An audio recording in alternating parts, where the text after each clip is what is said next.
The FBI in Peace and War.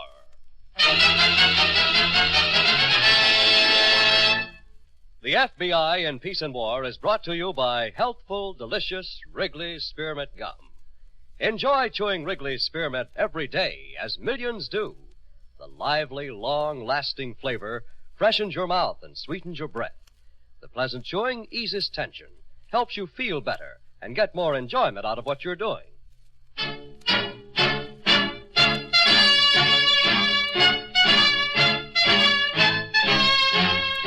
Another great story based on Frederick L. Collins' copyrighted book, The FBI in Peace and War.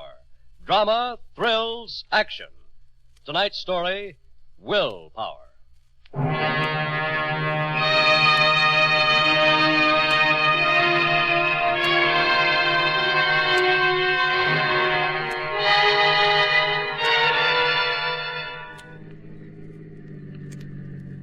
All right, driver, I'll get out here.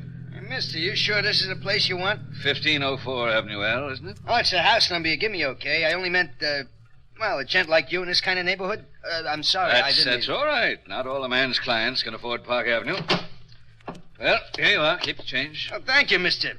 Thanks a lot.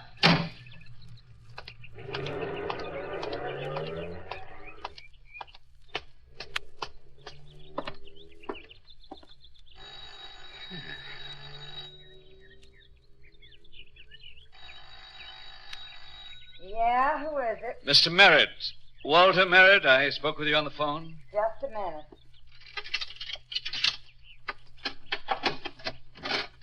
I wasn't sure it was you. Well, who'd you expect? Bill collector, process server, lawyer. I'm a lawyer. Different. Come in. You? This way. All right, grab yourself a chair. You drink rye? Not this time of morning. You go ahead. Well, I can use one, I'll tell you that. Last night was a bit rugged, you know what I mean? Oh, sit down. Thank you. Yeah, pretty rugged. And then hearing from you how Alex kicked off and all that. Not even a short one? Oh, I think not. Poor Alex. That was a shock to me, all right. Yes, it must have been. Heart disease, you said? That's right, inoperative. Poor Alex. But I don't guess you come over here to exchange condolences. No. Well, what then? Say, how did you find me in the first place? I think that's unimportant, don't you? And we'll both save time if I do the talking. Oh, okay. Go ahead. Thank you. Talk. Thank you. Now, according to my information, you were still married to the late Mr. Alexander in 1937. Yeah. He didn't obtain a divorce until some 4 years later. You weren't represented in that action, were you? No. Some character sent me a letter saying we were split. I didn't receive it for about, 6 months. I see. You knew he remarried since that time. I heard somewhere, yeah. I also heard he made himself a bundle of money. It's quite a bundle. So, he's dead. Well, he can't take it with him. No, he can't. That's why I'm here. How would you like to take some with you? Say about $100,000 worth? Huh? I'm just asking if you'd like to have $100,000 as your share of the estate. Stop talking like a five-star idiot. I'm not? Alex wouldn't leave me one penny. If you're his lawyer, you ought to know that. I didn't say he left you anything. What?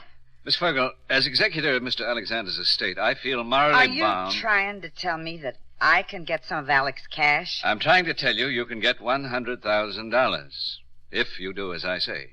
You wouldn't fool me, mister. Do I look like the type that fools? No. There wouldn't be any trouble. Not if you do as I say.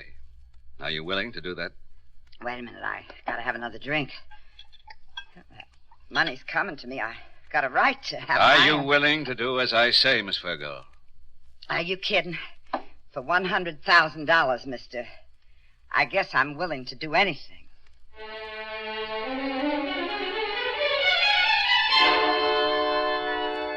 In the files of your FBI, there are many types of rackets running the gamut from quick money swindles to full-bodied schemes planned for high stakes. The latter type was practiced by an unscrupulous attorney named Walter Merritt, who worked each scheme as thoroughly as the most intricate courtroom defense. Shortly after the death of the wealthy client, Merritt would communicate with a person carefully screened out of his client's past. And shortly after that, the carefully screened person would communicate with the client's sole beneficiary.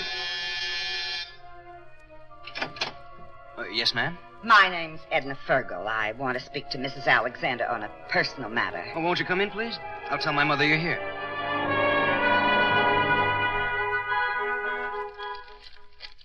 And here's our old marriage license, just in case you think we wasn't really hitched. Here, you can look at it. I believe you're what you say, Mrs. Fergal. Miss Fergal. I never married again after poor Alex and me come apart. Fergal, that's my maiden name.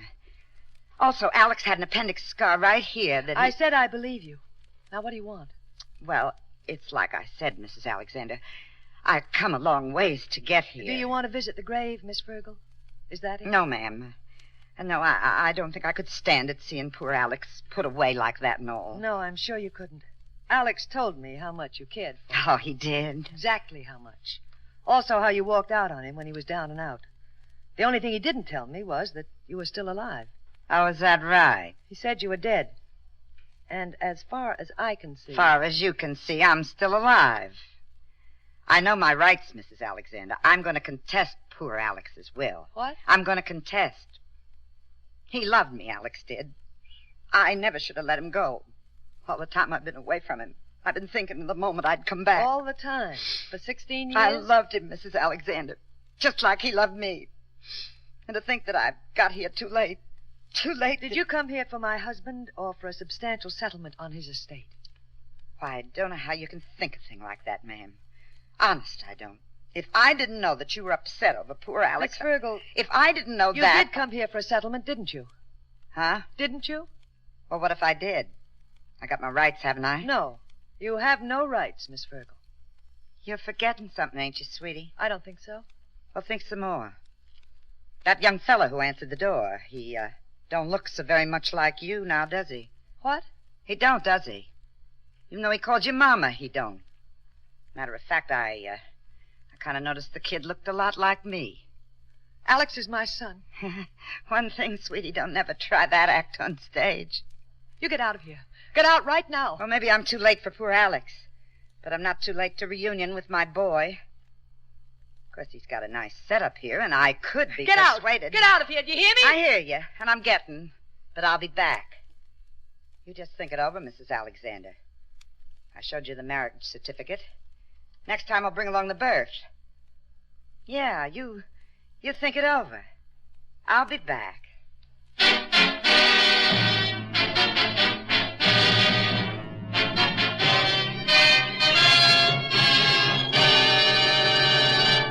Back to Willpower in just a moment. You know, friends, one reason you'll enjoy chewing Wrigley's Spearmint Gum is that it helps to keep your mouth feeling so fresh and clean. The lively, full-bodied flavor of Wrigley's Spearmint is really cooling and refreshing. Besides, the chewing itself gives you comfort because it helps to keep your mouth and throat pleasingly moist. Helps keep your teeth clean and bright, too. Try it and see for yourself. Chew Wrigley's Spearmint Gum while you work, while driving your car, out walking, and in your home. See how this delicious chewing gum helps to keep your mouth feeling fresh, cool, and clean. That's Wrigley's Spearmint Chewing Gum. Get some next time you go to the store.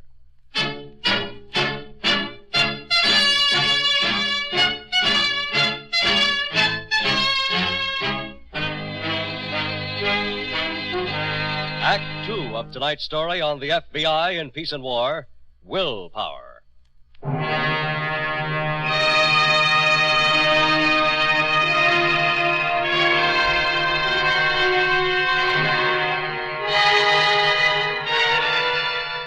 Your FBI came into the case against Walter Merritt through the odd circumstance of revenue agents examining the tax return of a man named Harold Landau. Unable satisfactorily to explain the payment of a large sum of money to the ex-husband of his late wife, Landau had at last blurted out an unusual story of blackmail. The story was passed on to the Bureau, and when our preliminary investigation led us to Merritt, it was decided that Agent Reynolds would proceed with Step 2. And you and Mrs. Reynolds are anxious to have this new will drawn up, I understand. Tell me, Yes? who recommended my office to you, Mr. Reynolds? That is, unless you prefer. No, of no, course. that's quite all right. Mr. Landau recommended me, Mr. Harold Landau. Harold Landau, yes, of course. One of my most valued clients. Well, naturally, I'll be very glad to draw the necessary documents for you, Mr. Reynolds. Why don't you drop back tomorrow with the essential papers I described, and we Mr. can... Merritt, Yes? Mrs. Laura Alexander is here, sir. Thank you, Miss Carter. Have her wait just a moment. Oh, I'm sorry, Mr. Reynolds. I had this previous appointment. Not at all. It's good of you to squeeze me in. Anyway, I believe we've covered the essential ground. Yes, I believe we have. Your wife will be fully protected, I assure you. Just you leave it to me. I'll do that, Mr. Merritt. Thank you. Tomorrow about this time? About this time, fine. I'll see you then. Goodbye, sir. Bye, Mr. Merritt. Thanks again. All right, Laura. Will you come in now, please? Hello, Walter. I'm so glad you could see me. Over here, Dave. Okay, Steve. Did he go for it? So far. I'm due back tomorrow. Where's the car? Parking lot down the street. I want to call Mr. Andrews first. Booth over there. Mm-hmm. You used Landau's name. Yes, Merritt will probably check with him. Are you sure? He's going to cooperate all the way, Dave. Our file on Merritt was the clincher. You got change of a quarter? Help yourself. Thanks. File on Merritt? Yes, and Mr. Andrews may have more to add on that from the Bar Association. He's a legitimate attorney, isn't he, Steve? But identification connected the name with a bad practice charge back in 37. They were checking with the association for us. Remind me, I owe you a dime. Don't worry. Of course, it could be another Walter Merritt and, Oh, hello, operator. Pardon me, Dave. I want to call Washington, please. Person to person, Mr. Andrews, the Federal Bureau of Investigation.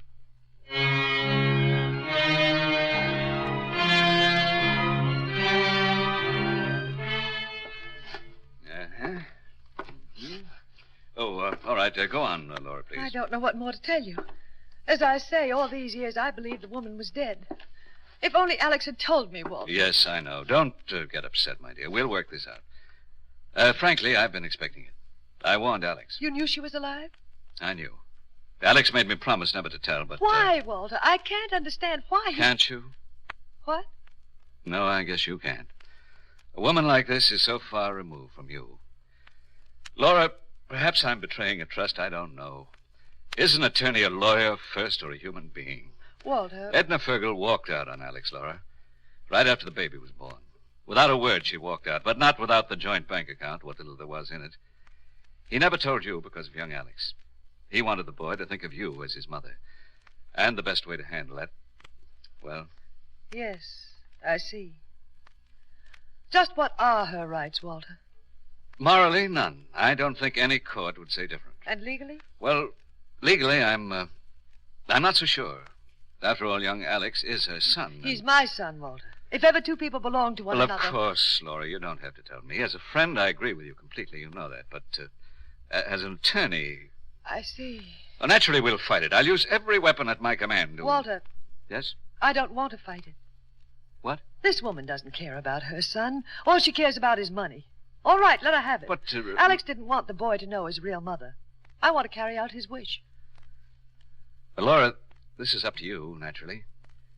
But I feel obliged to say I don't approve of such action. As my attorney, Walter? Or my friend? As your attorney. As your friend. All I can say is I admire you very much. Thanks. You're a good friend. I'm an idiot. If I was a good friend, I'd tell you to fight this thing tooth and nail no matter who you hurt. After all, if your own attorney won't protect you, who will?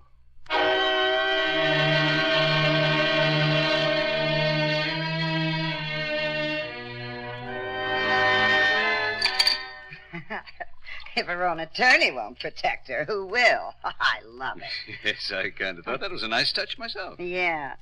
And speaking of touches, how much do I hit her for? 100,000, no fooling? You don't hit her for anything, at least not over the phone. No. You wait until you're in my office so I can fight you desperately. Fight? Desperately. Until, of course, I realize it's a losing battle and reluctantly give in. Oh, reluctantly, huh? Give her a run for her money, is that it? That's it. Say, Mr. Merritt. Mm-hmm. What do you get out of this? What do you think? Quarter of what I get. A half of what you get. What? And if you have any objections to such an arrangement... Mrs. Alex. Undoubtedly. Now, remember, let her do the talking. She's all set up. Don't worry. Hello. Hello, Miss Fergal. This is Miss... I know who you are, sweetie. I've been expecting your call. You thought over our little conversation, right? Yes, I thought it over. So what time do I come over? You name it, I'll be there. I thought it over very carefully, Miss Fergal. I spoke with my attorney. I spoke with someone else. I just called to tell you not to come at all. Huh? I'm not going to pay you any money, Miss Fergal. I've decided not to let you get away with this. Listen, She hung up on me. What's that? All set up, huh? What were you handing me? What kind of double talk was that? What? 100,000. She's not paying out one dime. What are you talking about? That's impossible. She told me I that... know. She told you, and you told her. Well, she told me... Wait. That's it. What's it? I told her too well. Where are you going? You're going. Maybe I oversold Laura, but you're selling her right back again. Here's your hat. Come on. Selling her back how? I'll tell you in the cab.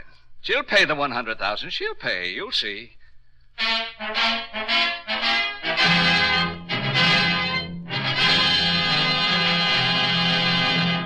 Back to willpower in just a moment. Friends, here's a modern, sensible way to satisfy that little hungry feeling you sometimes get between meals, especially when you want to go light.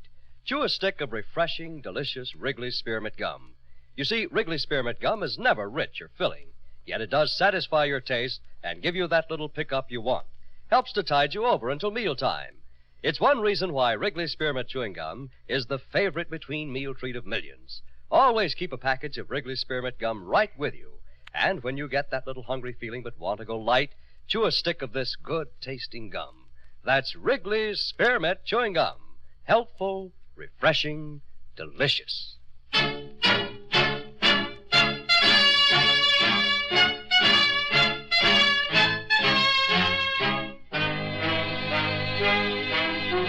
Act 3 of tonight's story on the FBI in Peace and War, Willpower.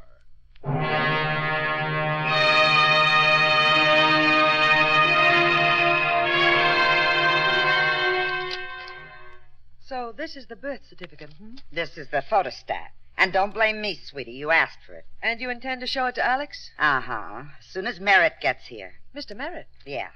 In case my son isn't impressed with the record of his birth, I figured your attorney might straighten him out. You would. Oh, wouldn't I? Look, I'm not doing this for laughs, sweetie. Either you shell out 100,000 in folding money or... Or what, Miss Fergal? Huh? We'll take that certificate for now, Miss Fergal.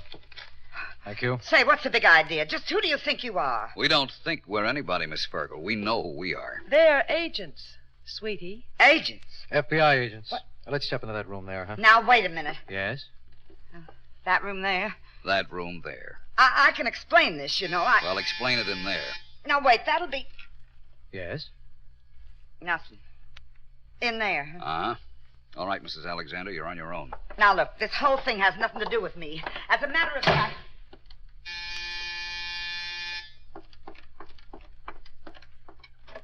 Hello, Laura. Is she here yet? Well, what's the matter, Walt? Well, she called you, didn't she? She said she did. That horrible woman that Alex was married to. Sit down, dear. You're all upset. Well, where is she, Laura? She told me over the phone She that was here, Walter, but I sent her away. You did what? I refused to pay her 1 penny. Then she wasn't lying to me. No, you were right, Walter. I thought about it a lot after you left yesterday. So did I. That's why I called the woman. I thought perhaps she'd be reasonable, but after speaking with her, I knew that was out of the question.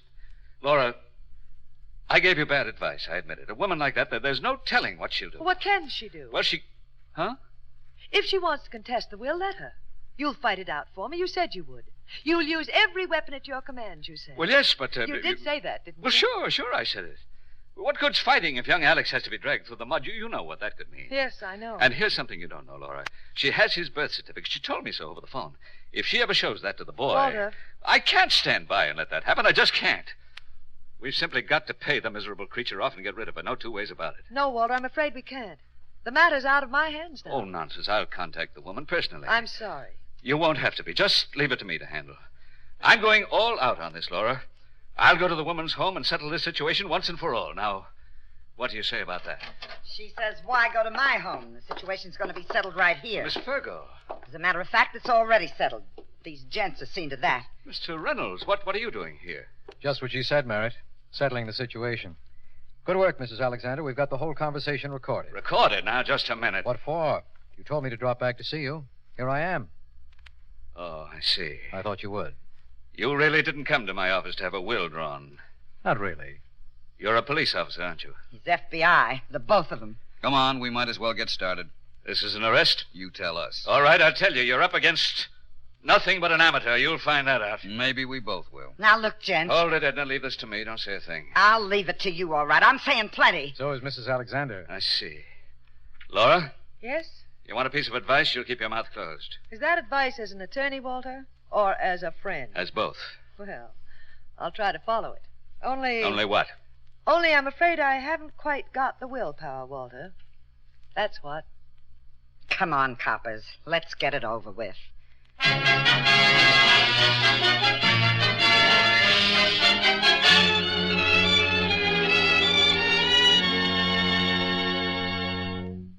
With the signed statement of Laura Alexander, the wheels of justice turned quickly in dealing with Walter Merritt and his co-conspirator. As an accessory to the crime, Edna Fergol was tried and convicted, going to women's prison for a 4-year term. Merritt met with harsher treatment. Barred for life from the practice of law, he was, in addition, sentenced on separate counts to prison terms totaling 21 years, thus permanently destroying his willpower.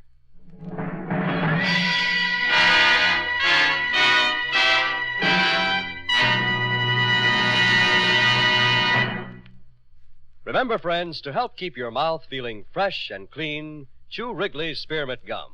There's lots of lively, refreshing flavor in it, and you can chew a stick just about any time and any place. Then, too, while you're sinking your teeth into this good-tasting gum, the natural chewing action is helping to keep your teeth clean and bright. Next time you're at the store, get some packages of Wrigley's Spearmint Chewing Gum. Get plenty for your whole family, because Wrigley's Spearmint Gum is a perfect all-family treat. Healthful, refreshing, delicious.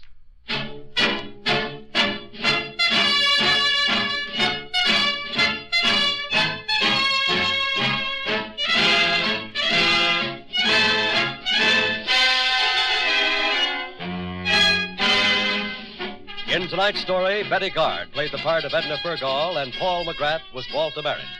This radio dramatization for the FBI in Peace and War was written by Jack Anson Fink. These programs are produced and directed by Betty Mandeville. All names and characters used on the program are fictitious. Any similarity to persons living or dead is purely coincidental. This program is based upon Frederick L. Collins' copyrighted book, The FBI in Peace and War, and the broadcast does not imply endorsement, authorization, or approval by the Federal Bureau of Investigation. The makers of Wrigley's Spearmint Gum, the refreshing, delicious treat that gives you real chewing enjoyment, invite you to listen to next Wednesday's story, 30 to 1, on the FBI in Peace and War. Same time, same station.